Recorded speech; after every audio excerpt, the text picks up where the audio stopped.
FSA stands for the false sense of authorship, and that is my term that for that quality that claims to be responsible for what happens through you,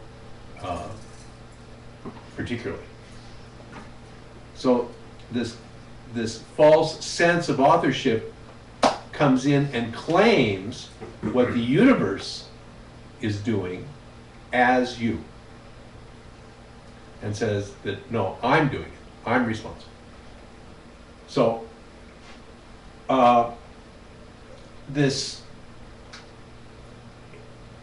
it's often difficult to identify how much of your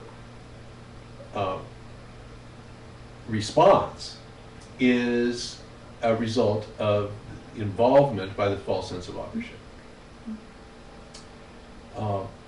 So the fact that you're sitting there and love wells up and there's a sense, I need to do something with this, may simply be a very natural kind of response. I can make this bigger, I can play with it, I can keep it going, I can do this or that. That isn't necessarily the false sense of authorship.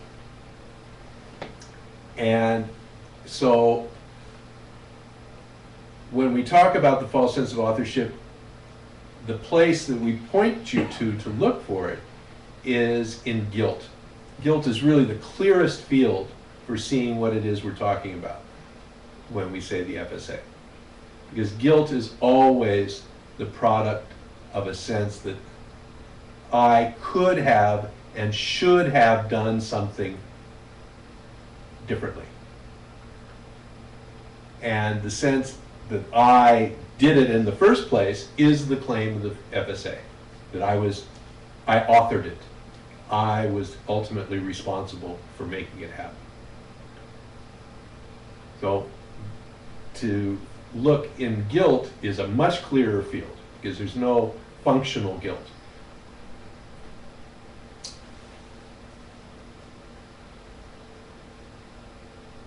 Sharon asks, can you please talk about the paper tiger pointer regarding this false sense of authorship?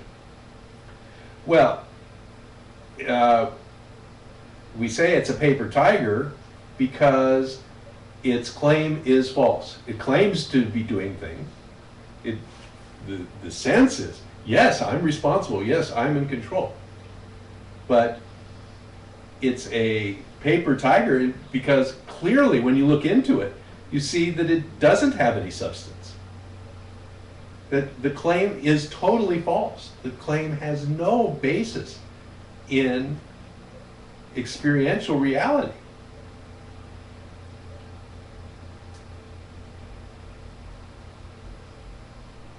Leo says, one could certainly feel remorseful about their actions and then act to make amends. This could act out without an FSA, though, correct? Oh, absolutely. In fact, the ability to identify when you are wrong, the ability to promptly admit when you are wrong, and to make corrective action is all much more likely to happen without the defensiveness that comes with involvement by the FSA. The FSA says, oh, no, I was justified. I could have, there was a reason that I did this harmful act. And that kind of self-justification and defensiveness inhibits your ability to make amends. And so what happens as a result is when you don't make the amends, your actions have created a mess in life. And you are unable to clean up the mess. Because this involvement by the false sense of authorship basically inhibits your ability to see your own physical part of it. There's self-justification. There's excuses. When that false sense of authorship is absent, then there is much more of a witnessing state in which you say, yes, I performed, I did something crappy, but without the juice attached to it, without the guilt attached to doing something crappy. We would say, something crappy happened through me, basically. I was unkind. I was hurtful. I was stupid. I was wrong. Whatever it was.